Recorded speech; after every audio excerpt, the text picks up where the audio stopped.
want to thank you, Richie, Andrew, and everyone who had the ability to get up on a holiday this early to come have breakfast with me on this beautiful Founders Day breakfast. So congratulations to all the new officers, and Allison, Madam President. That's so fun to get to say, yes.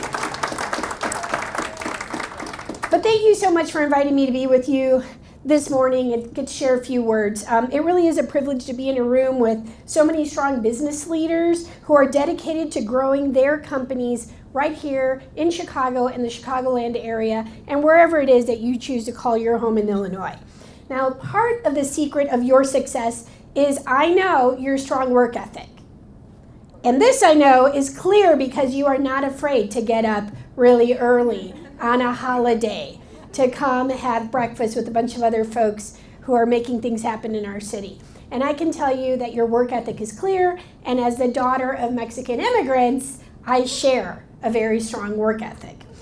Now, I was born here in the city of Chicago, but I am a proud American, and what I'm even prouder and the proudest of is being the daughter of Joaquin and Susana Mendoza, who were Mexican immigrants who came to this country many years ago and taught me all about love of country, the need to be a public servant, all about serving others in whatever that capacity may be, and proud of what my heritage and my culture is, right? You can be both a proud American and also stay true to not necessarily where you came from, but who you came from, which I think is even more important.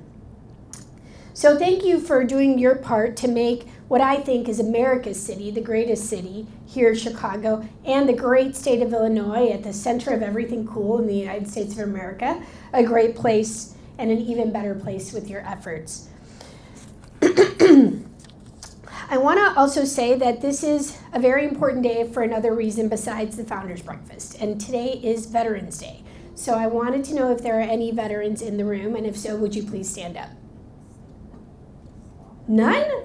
Wow, I'm actually amazed. I truly am amazed because I think veterans are pretty much everywhere around us, but you all, I know, have someone in your life who was a veteran. So please today, make sure you're extra nice to them, do an extra act of kindness, and most importantly, thank them for their service to our country.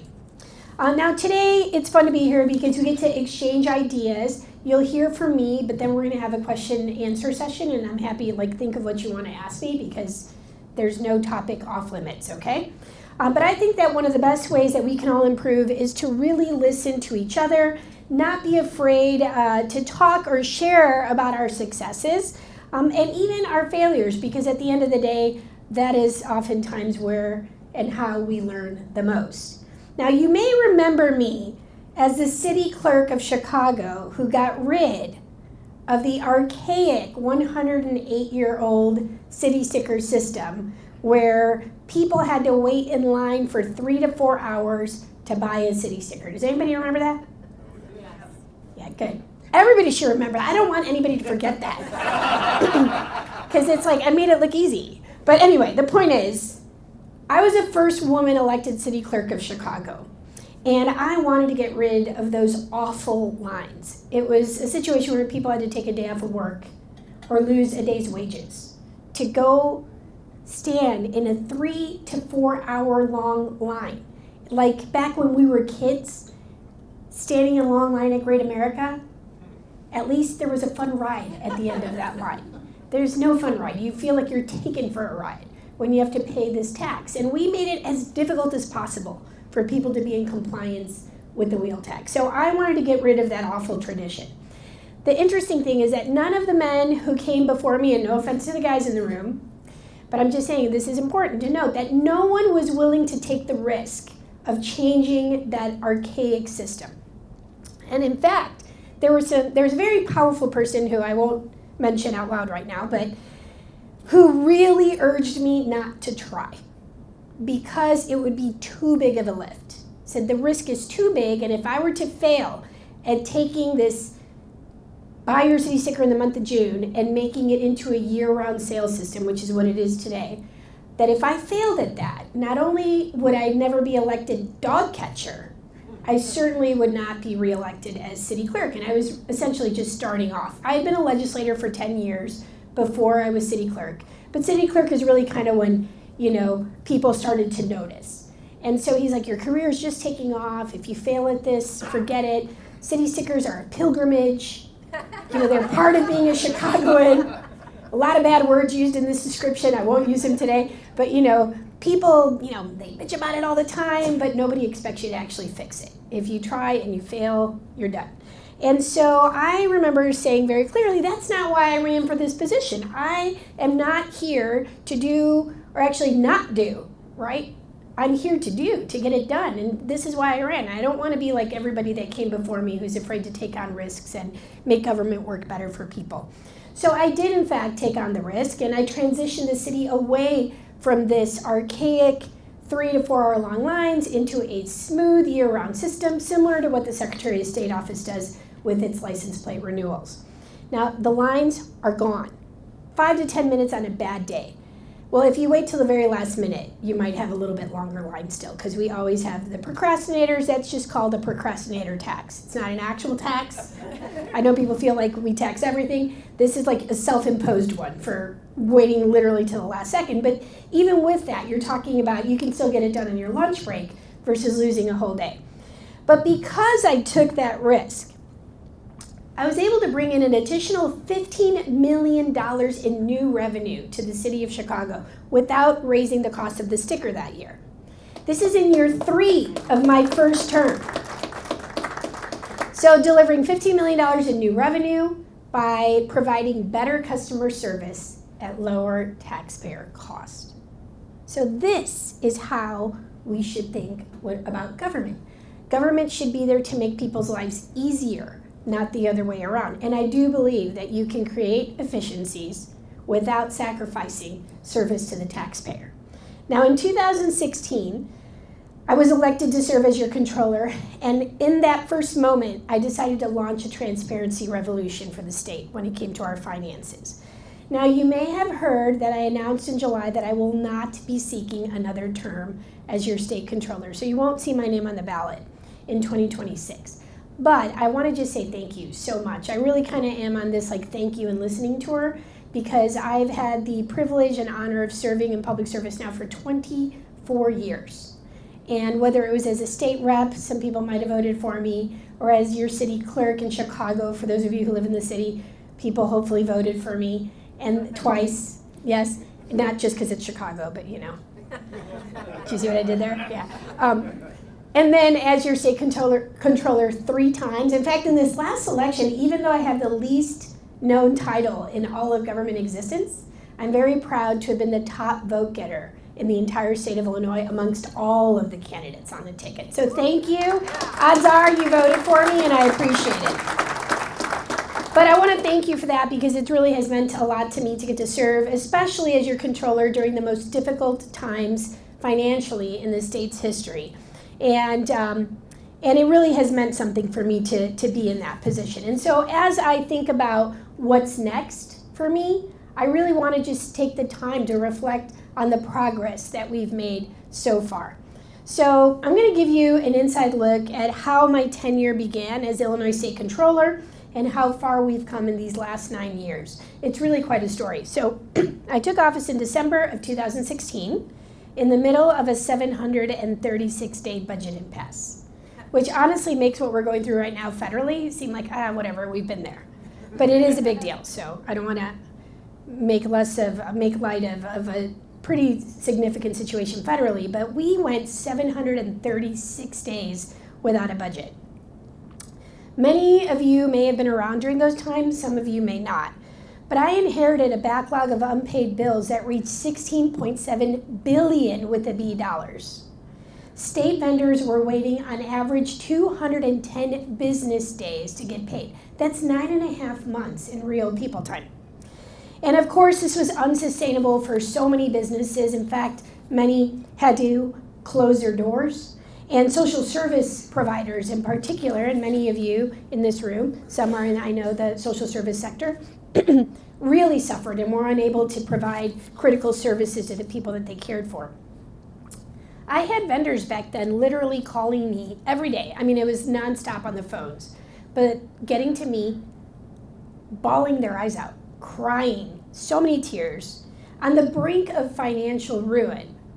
And on 2 occasions, I personally had to talk a medical professional out of doing the unthinkable, twice, just because he felt there was no way out, right? And so when I signed up to run for controller, I did not realize that I would be having to serve also as like a therapist to many people, or a suicide prevention hotline. It was so difficult because, of course, as someone who cares about people, that is something I took very personally. So when people would see me out there fighting, trying to push back on our previous governor, on the financial damage that was happening, they weren't just numbers on a spreadsheet, they were people whose lives were being ruined as a result of government inefficiency, right, and gridlock. So that really inspired me to rise to the challenge and face the situation head on. I was super shocked when I first learned during this budget impasse that I did not have visibility on the state's finances. Excuse me. Got a frog in my throat. Yeah, if I can get some water, please. Thank you. Thanks, Richie. So, believe it or not, as a state CFO, I mean, all of you are in business in one way or another. Imagine your CFO not being able to see the expenditures on your business's account. It was absolutely insane. And I was a state rep for 10 years. I had no idea when we were planning our budgets that the numbers that we were receiving from the controller's office were not current.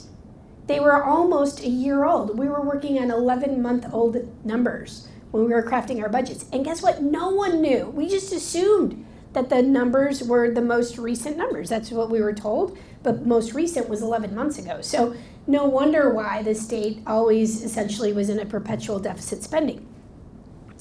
So I wanted to put a stop to that super fast. We realized that when I took a deeper dive into the numbers at hospice centers, nursing homes, schools, the most critical were paid at the back of the line, Medicaid payments at the back of the line. And by the way, anyone here knows math. Medicaid payments give us a federal match. If we pay those at the very back of the line, we might, if we don't get to them in time, we might lose the ability to even capture the federal match, which meant that year after year we were leaving billions of dollars on the table because we weren't taking advantage of those bills that would give us an extra 50-cent match. And I leveraged that every single day. I mean, I moved Medicaid bills to the front of the line, took care of our most vulnerable populations immediately on day one, turned that around.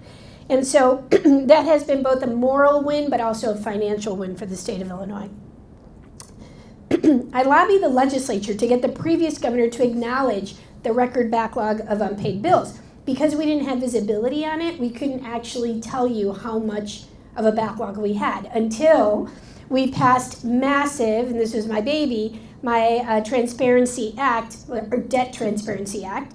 It's a piece of legislation that required monthly reporting from the state agencies about how many bills they were sitting on.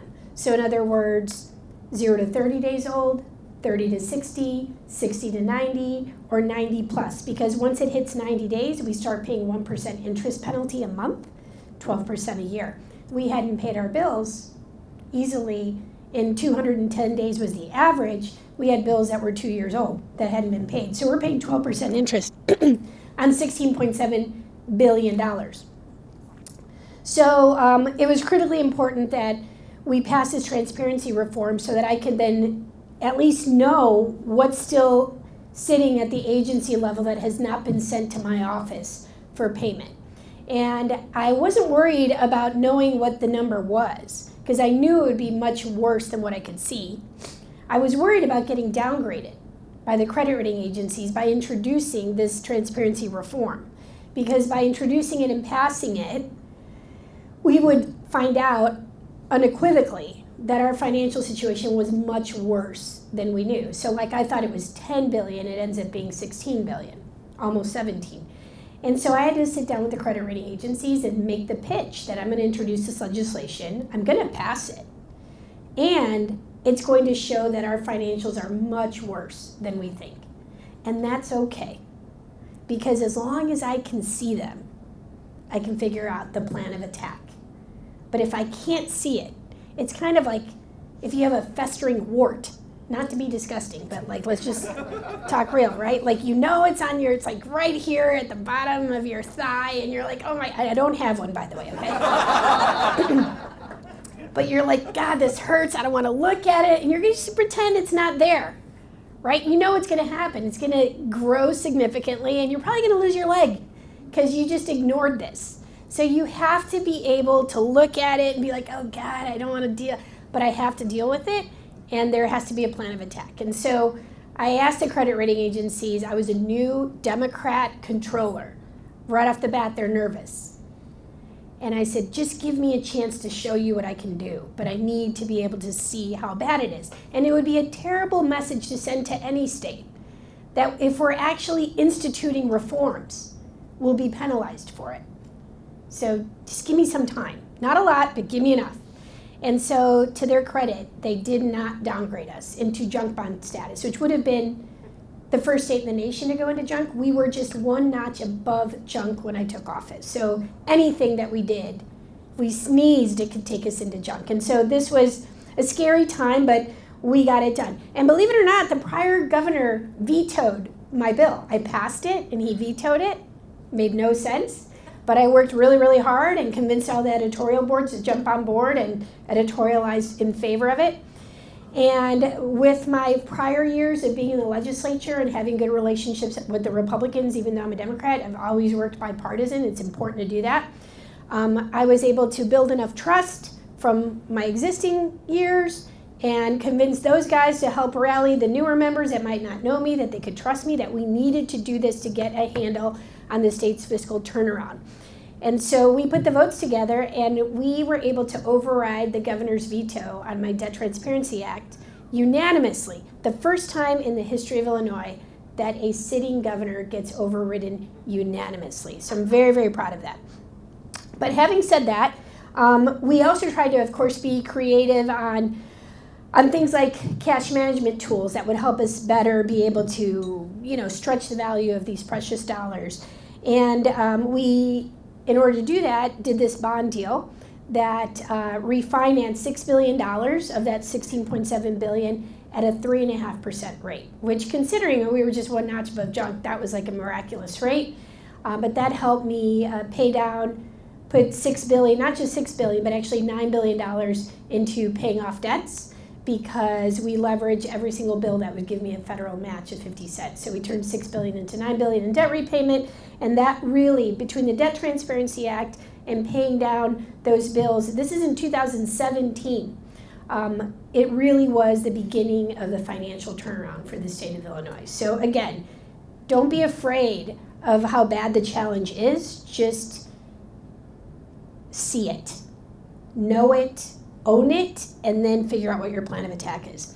And then later I pushed for another type of tool that helps me prepay pensions. So we always hear about how bad pensions are, and I think that, like, in the Office of Comptroller, what I've tried to do is try to look at like every aspect of the state's finances. If it includes a dollar sign, then I look at it as my purview. And so even though I technically don't determine how much money goes to pensions, I just pay them, I thought there's got to be something we can do to help pensions, perform better. And one of those things that I decided to do was push for legislation that would give me the ability to prepay pensions in months where we had better than expected revenues. Strong revenues come in. In the past, I could only pay pensions in 1/12 increments under the law, which meant that I could only pay for January in January, February in February. And the earliest I could prepay pensions in January would be January 1st instead of, let's say, January 20th, right? If I paid it on the 1st instead of on the 20th, that gives those pension funds an extra 20 days, right, or 19 days for the money to work in the pension system. So using that logic, which I was already prepaying within the 12-month increments, we passed a law that says that I can prepay them whenever I want. They don't have to be paid in 12-month increments anymore. So this has been huge because, it's not going to solve the pension issue, but it certainly brings in more money instead of losing money. And so I have made 2 years now worth of over the last few years, I should say, I've prepaid pensions on several occasions. This provides more stability to the pension systems. It allows the money in the systems to work for longer periods of time.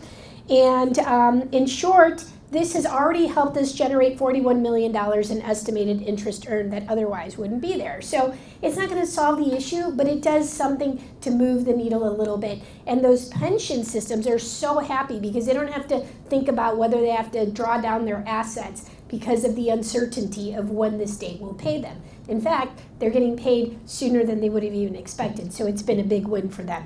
Now, this is a kind of like forward-thinking, new ways of doing things that has helped pull the state out of its downward spiral.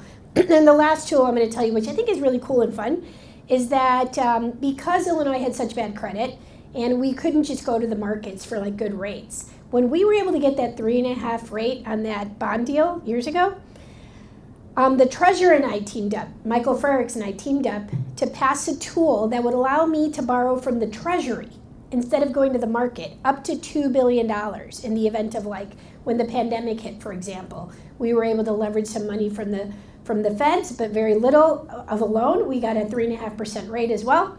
And then we modeled that and said, Mike, instead of me going to Wall Street to pay them 3.5%, how about I borrow $2 billion, up to $2 billion from you at any given time, and I'll pay you 3.5%. Which essentially is paying ourselves 3.5%.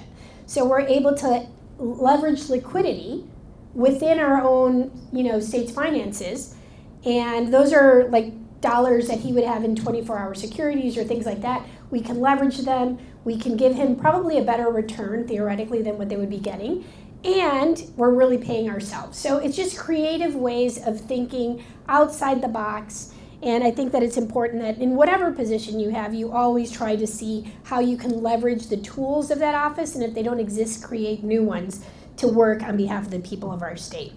Now, another big accomplishment is building up our rainy day fund. I'm super proud of that as well. When I walked into that fiscal disaster, right, 736-day budget impasse, I think it was day 523 when I walked in. We had, close to $17 billion in unpaid bills that I had to deal with, a 210 business day delay in paying our vendors. And you know how much money I had to help me out? $48,000 in our state's rainy day fund. There's more than that in this room. Seriously, I know there is. So it just seemed insane. Now, that's not enough to manage government operations for even 30 seconds.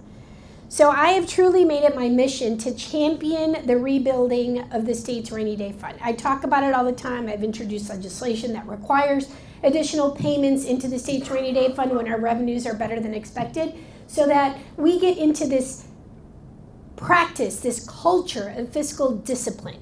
When we have a better than expected revenue month, we should not be thinking about how we're going to spend it.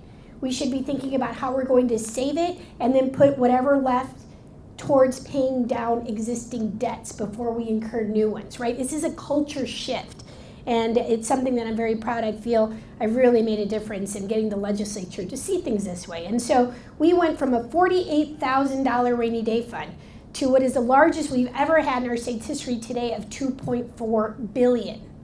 Now, it sounds like a lot, but it's still not enough.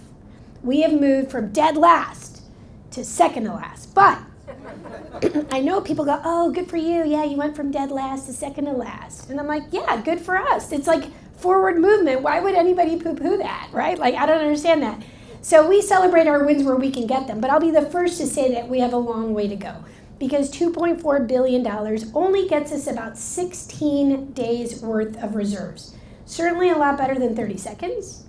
But the average nationally is 50 days, 50. So we're still a long ways away from that, which is why you'll continue to hear me say, don't touch the rainy day fund other than to put more money into it. Everyone thinks it's raining all the time. And yes, times are tough, but it's not raining all the time. We have to do a better job of managing the taxpayer dollars that come into the state already. That's all of your hard work. And I think we have to look at that as exactly that, your hard work, and we have an obligation to honor that, not just spend frivolously. So the rainy day fund is there to protect the budget that has been set up by the legislature and nothing more. So in the event of an economic collapse through no fault of our own, that's when you break the glass in case of emergency. You should never look at it as something to fill budget holes because we overspent, right? Or we over-encumbered ourselves. So I'm going to keep kind of guarding that like a Knights Templar with sword and shield and say, don't even think about it.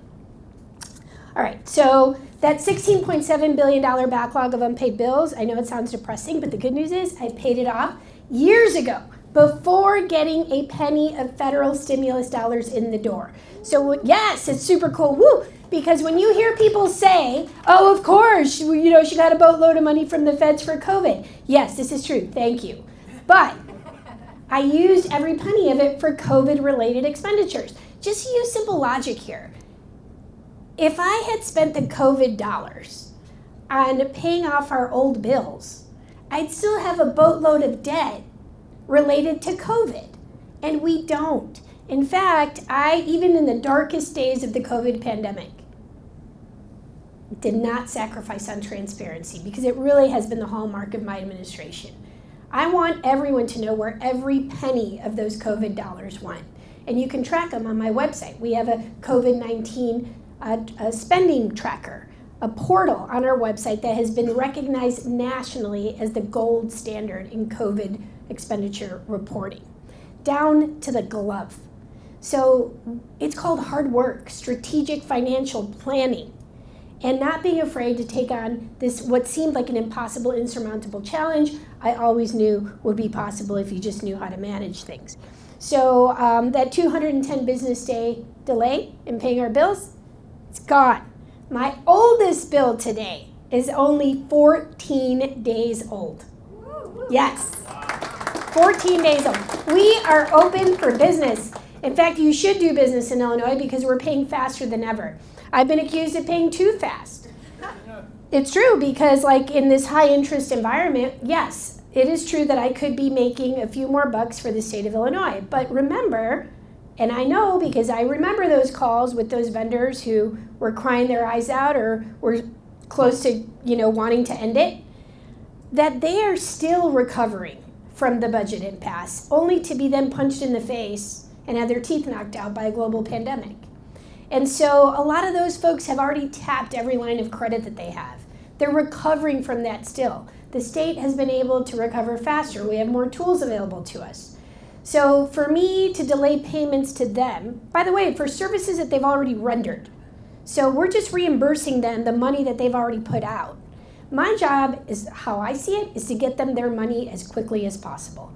They know what to do with their money. Those businesses know what to do with their money better than what we do with their money. And so from my perspective is as if I can stop them from having to tap into a line of credit while they wait for their reimbursement, I would rather they get their money faster. I don't want to make a few extra bucks on the backs of these businesses. So I unapologetically am going to continue to give predictability and stability and fast payments. You can think of me as like the Speedy Gonzalez of Illinois state payments because I'm proud of that, and I think it gives businesses this confidence that they can in fact do business with the state of Illinois. Now, in the 2 years before I was elected controller, our state had received nothing but 8 consecutive credit downgrades. In fact, the 20 years before, it was nothing but credit downgrades, but 8 in a row in just the 2 years before I took office. I promised to deliver our first credit upgrade, and I think back then people thought I was nuts. Oh, she's energetic, and she's so, she's cute and bubbly. She's probably crazy. I think that's what people thought when I would say, we're going to deliver the first credit upgrade, because really, if you go back to those days, it seemed like an impossibility. People were saying, if you're a smart investor, you'll invest in U-Haul and get out of Illinois. It's so bad. How are you going to recover? It's impossible. You should go bankrupt. All the things that you would hear back then, you're not hearing people say that about Illinois unless if they are legitimately just 100% Debbie Downers. Like, we've come a long, long way in a short amount of time. But I'm super proud that as a result of the hard work that my staff, I have the best staff in Illinois government is in the Comptroller's office. But this incredible staff and I, the work that we have done to pass these historic transparency reforms, to pay down the bill backlog, to deliver the fastest vendor payment cycle in decades and to grow our state's rainy day fund has now helped us deliver not 1 or 2, 3, 4, 5, 6, 7, 8, even 9, but just 2 weeks ago we got our 10th credit upgrade in the state of Illinois. So that is great. And like I said, these are the first upgrades in over 20 years of nothing but credit downgrades. So it is absolutely something we should be celebrating. And yes, we're still lower than other states, but we are definitely moving in the right direction in record speed. So I think, given what we had to get out of where we are today, if I would have told you in 2016 when I was asking for your vote that just 9 years later I would be telling you that we're celebrating our 10th credit upgrade, literally people would have thought I was completely insane. But it is a reality, and that's what happens when you know what you're doing. And so I think the governor has done a great job in terms of making sure that he can pass balanced budgets, and also getting the legislature with the legislative leaders to really respect the fact that we can't spend every penny that comes in. We have to put money towards rainy day. We have to stabilize our pensions. But it is a different day in Illinois, and I think that we want to send the message that we are open for business and that this is the place where you should move to, or you should stay in. You should grow your families, grow your wealth, and grow your business. So I don't know if you have been watching. I hope you have. But even if you haven't, I would think that there are certainly folks who could learn something about the work that we've done at the state level. And when it comes to paying our bills, when it comes to building up our reserves, and certainly when it comes to earning upgrades. Any idea on who could learn? Anyone? Well, I was going to say Chicago, but yes, okay. Yes. The city of Chicago. Yeah. But have any of you followed the latest city budget proposal that calls for bringing back the dreaded head tags? Wow. Yeah, Robert. Yeah. Sounds like you've been up at night thinking about this. Yeah. Yesterday, and he had hair yesterday morning. Oh my goodness, that's hilarious. So, obviously for years people have complained about the city head tax, and it's the job killer, as I call it, and many others have called it that. And obviously you know the story, right? That years ago it was in place. It was $4 a head. And then Mayor Emanuel, when he came in, and we both came in at the same time. He was mayor, I ran as city clerk, we both got elected at the same time. So I remember this vividly, that he had promised to get rid of the head tax. He really listened and worked with the business community, and he rightfully so eliminated this $4 tax on employing people in our city. And now, of course, Mayor Johnson does in fact want to not just bring it back, but take it from $4 to $21 per employee. Yes. So can I just get a show of hands of who thinks that's a good idea? All right, I thought so. So, besides that, which is bad enough as far as I'm concerned, have you paid attention to the TIF surplus debate? So right now, the mayor is declaring a TIF surplus in order to raid $1 billion worth of TIF funds to fill budget holes and fund the CTU's contract negotiations. So it's not for schools, it's not for the kids, it's for the contract. And I don't know if you all know how TIF works, but for every $1 in TIF that gets raided of this surplus, the city of Chicago only gets 23 cents. The rest of it gets split amongst other taxing bodies, like think Park District, etc. Schools, the schools get 50 cents.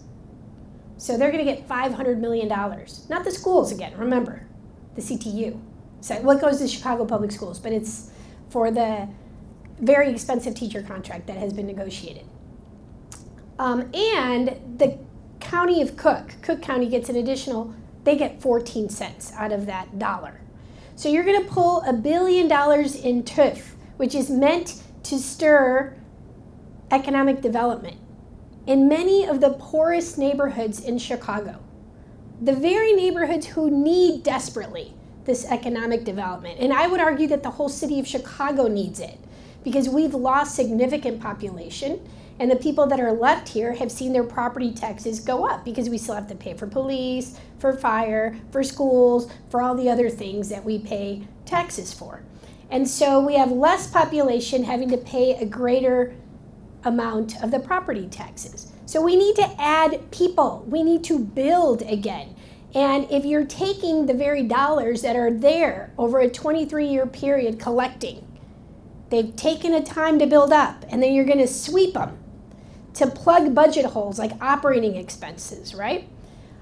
This is terrible, terrible policy, but I think no one talks about it because most people don't even know what a TIF is.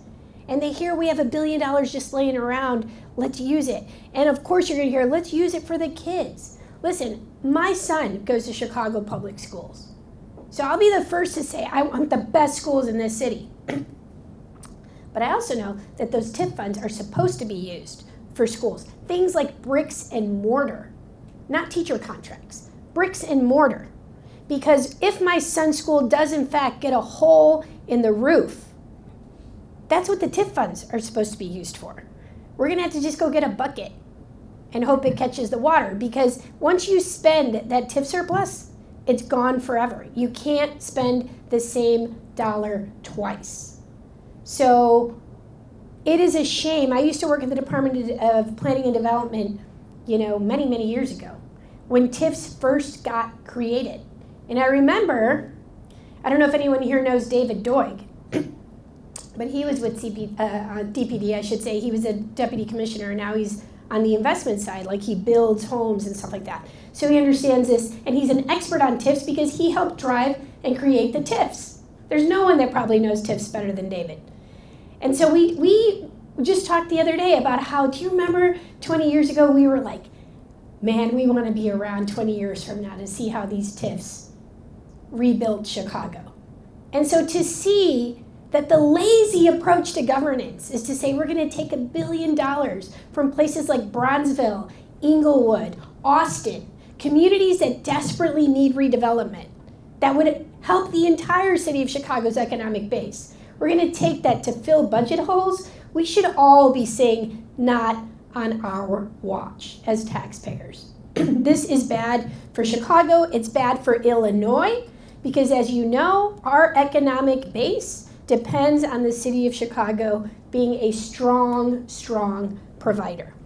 Economic engine that goes hard, not sputtering like it is today. So rating these TIF funds for operating expenses at the expense of long-term economic growth is just terrible, terrible policy. Now, I saved the money, I saved the city of Chicago money as city clerk when I got rid of those long lines to buy your city sticker. I voluntarily cut my budget at the time and my payroll too, and I did more with less. And I have to believe that the city of Chicago could do the same. If every department were to look internally the way I did when I was city clerk and say, we're going to cut our own budget.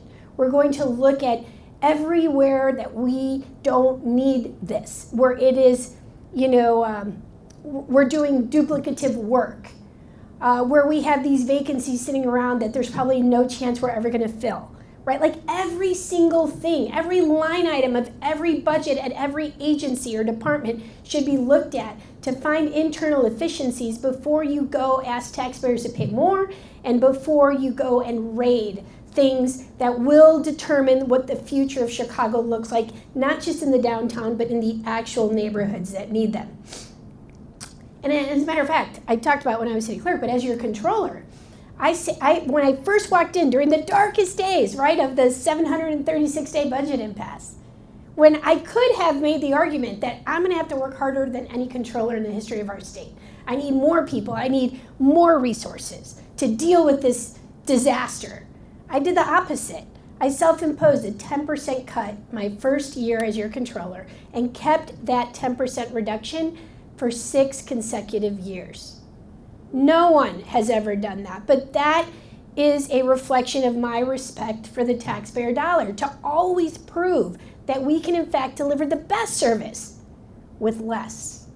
That is like a challenge that all of us should seek to do, whether it's in your own business that you work in, or whether it's us in government. So when you hear people say you should run government like a business, not really, because government is not a business. We're always going to have, I think the most basic thing that a government needs to do is to provide for its most vulnerable. And when we think of our most vulnerable, we're talking about, you think of people in hospice care, people with disabilities. Those things are never going to be profitable for a state or for a city or any municipality, right? So that is a good that government does. We're never going to be profitable there. But we should look at every other aspect of running government like a business, where you're trying to provide the best customer service possible at the leanest margins, right? That is just good fiscal stewardship. And so I do think that that's a mindset that we all should have in running government. And so as your controller, I saved the state a boatload of money. And in fact, by doing that, we saved taxpayers $19 million and returned $4.3 million in unused appropriations back to the Treasury. This is how I think that's how you probably run your businesses. You're trying to save as much as possible. It feels so good. I look at that as your controller as well. But with this mindset, this is where you all come in. It's our leaders, our innovators, our entrepreneurs, people like you that will, in fact, and do, in fact, make our state better and better. And so I just want to say thank you for choosing to live and to do business in the state of Illinois. I truly appreciate that. We are open for business, as I said, and I value each and every one of you. I don't think you get enough thank yous. Sometimes I feel like people in the business community feel that we're saying, you're lucky for doing business with us. Like, we're going to make your life as difficult as possible because you are so lucky to get to do business with us. That is so crazy, and I am so sorry if any of you have ever felt that way, because I just want you to know that I don't feel that way. I know that you are valued partners with us, and part of getting our state back on track is, in fact, attracting businesses to Illinois, having them understand that this is, in fact, a great place where people should want to live, should want to work, and should want to be able to grow their business and grow their family, and, in fact, grow their wealth. That is a good thing. That's why you all work. I do believe in capitalism, and I think that you can be compassionate and capitalist at the same time. Now, we want Illinois to be a global leader, a top destination for investment and opportunities for business leaders, not just from our nation, but from all over the world. And it's our businesses that, in fact, are creating the jobs that allow people to provide for their families. That's why I'm going to continue speaking up against these lazy policies that aim to score a quick buck at the expense of long-term economic growth and fiscal stability. I'm going to speak up against these anti-growth policies that pit the business community against the neighborhoods. It's not right. We need to partner with, not punish, our businesses, because we all want the same things. I'm sure we do. We all want safe and affordable neighborhoods. We all want good schools, and we all want less taxes and more growth. We can get there. I know we can. So thank you for inviting me to speak today, and I just want to thank you again for the support that you've given me over the many years of my public service. It's been my greatest honor and privilege to get to serve you.